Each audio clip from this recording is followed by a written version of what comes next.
عزیز دوستو، اسلام کے اندر بڑی مختصر سی اور بڑی جلدی میں بات کرتا ہوں تاکہ آپ حضرات کا وقت زیادہ سے زیادہ بچے۔ ایک بنیادی بات سمجھ لیں کہ دین اسلام کے اندر جس طرح ایمانیات کا باب بڑا ہی ضروری ہے، معاملات کا چیپٹر بڑا ہی ضروری ہے، اخلاقیات کا پہلو بڑا ہی ضروری ہے، اسی طرح دین اسلام میں محبت کا باب بھی بڑا ہی ضروری ہے۔ یعنی یہ جو محبت ہے یہ رسمی بات نہ ہو، وہ عملاً محبت ہو، پیار ہو، سچ مچ کا پیار ہو۔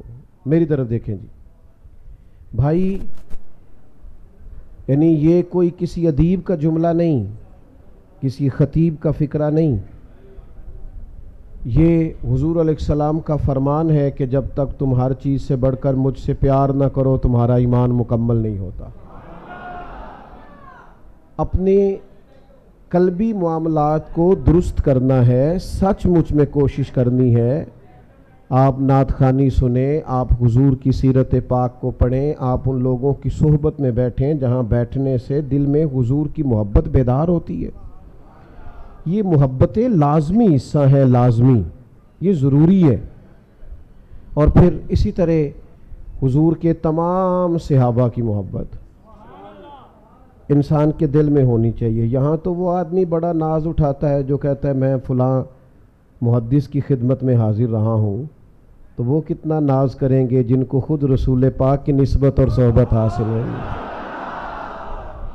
صحابہ کرام علیہم رضوان نے کچھ نذرانہ حضور کی بارگاہ میں پیش کرنا چاہا تو اللہ تعالیٰ نے قرآن مجید نازل فرمایا قل لا اسألکم علیہ اجرا الا المودۃ فی القربى۔ اے محبوب علیہ السلام، آپ ان سے فرما دیں کہ میں تبلیغ دین پر تم سے کوئی اجر نہیں مانگتا، بس میرے قریبیوں سے محبت کرتے رہنا۔ حضور کی ازواج پاک سے، چاروں شہزادیوں سے، حسنین کریمین سے انسان وارفتگی کے ساتھ، شوق کے ساتھ، خالص ہو کر پیار کرے۔ صرف وہ پیار محفلوں کا، جلسوں کا اور داد لینے کا اور امداد لینے کا ذریعہ نہ ہو، بلکہ وہ اپنے آپ سے پوچھے کہ تنہائی میں اس کی کیفیت کیا ہے، اسے حضور کی اولاد پاک سے کامل پیار ہے۔ اپنے آپ سے سوال۔ ہمارے ہاں یہ ہوتا ہے کہ بہت ساری چیزیں مخصوص طبقات میں چلی جاتی ہیں۔ امید ہے آپ ناراض نہیں ہوں گے، جس طرح ربیع الاول میں الا ماشاءاللہ بعض لوگوں کا سیزن نہیں شروع ہوتا، اسی طرح سیزن لگتے ہیں محرم میں۔ وہ خدا کے بندو، یہ محبت و ایمانیات کا باب ہے۔ تمہیں کوئی نہ بھی بلائے، نہ بھی دعوت دے، نہ بھی کوئی اہتمام کرے، تو حضور کی اولاد اور اصحاب کا پیار تو ایمان ہے۔ اور کچھ چیزیں ایسی ہوتی ہیں جن میں جذبات ہونے چاہیے بندے کے، اس کے اندر اس کی قلبی واردات شامل ہونی چاہیے، جملوں کے تراشے نہ ڈھونڈتا پھرے وہ، اور جلسوں میں لوگوں کی کثرت اور قلت پر گفتگو نہ کرتا پھرے، اور صرف موبائل کے سٹیٹس لگانے تک وہ محدود نہ رہے۔ قلبی کیفیت ہونی چاہیے۔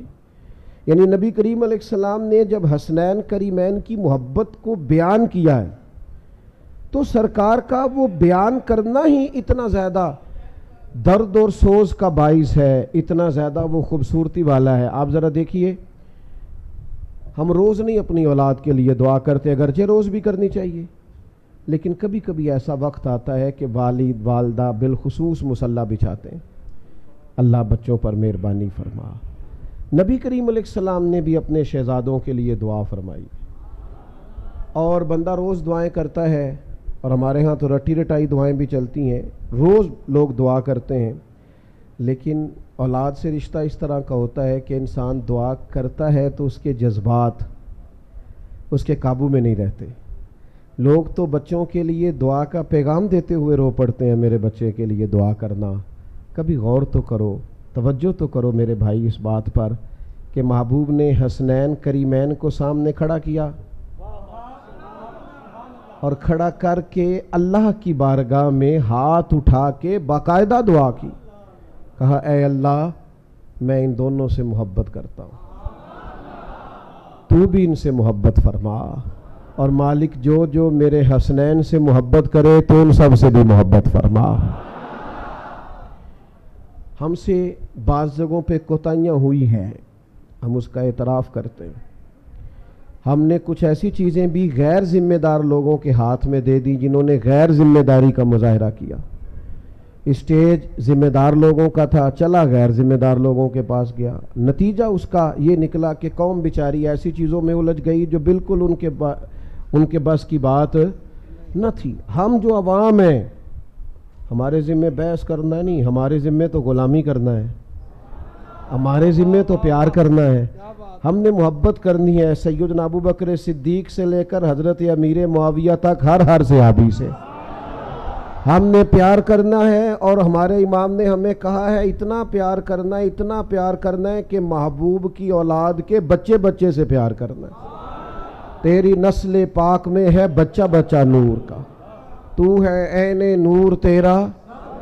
اچھا عجیب بات ہے کہ کھل کے سیرت نہیں بتائی لوگوں کو حضرت ابو عبیدہ بن جراح کی۔ ہم نے یقین سے کہتا ہوں نہیں بتا سکے ہم لوگوں کو حضرت معاذ ابن جبل کی فضیلتیں، نہیں لوگوں کو آگاہی حضرت خالد بن ولید کے جذبہ جہاد سے۔ کہاں خبر ہے لوگوں کو کہ حضرت سالم مولا کون تھے؟ کہاں لوگ جانتے ہیں حضرت ابی بن کعب کیسے آدمی تھے جن کو امامت کا انتخاب کیا سیدنا فاروق اعظم نے کہ آپ تراویح پڑھائیں گے؟ کہاں اس پر سیمینار ہوئے؟ کہاں ان بزرگوں پر ہم نے کام کیا؟ حضرت سعید بن زید رضی اللہ تعالیٰ عنہ کی دیانتداری کب بیان کی گئی قوم کے سامنے؟ عجیب بات ہے کہ مشاجرات تم لے آئے، جو چیزیں تمہارے بیان کرنے کی تھی، بتانے اور سنانے اور سمجھانے کی تھی، وہ تو تم نے۔ میں اکثر دوستوں سے کہتا ہوں، ہم نے کچھ وقت کالج میں گزارا ہے، تو تمام اساتذہ جو ڈگری ہولڈر بھی ہوتے ہیں سارے تدریس پر ماہر نہیں ہوتے، یعنی پڑھا لکھا ہونے کے باوجود بھی ہر آدمی پڑھانے میں مہارت نہیں رکھتا۔ اللہ تعالیٰ صلاحیتیں دیتا ہے، کچھ چیزیں خدا داد ہوتی ہیں۔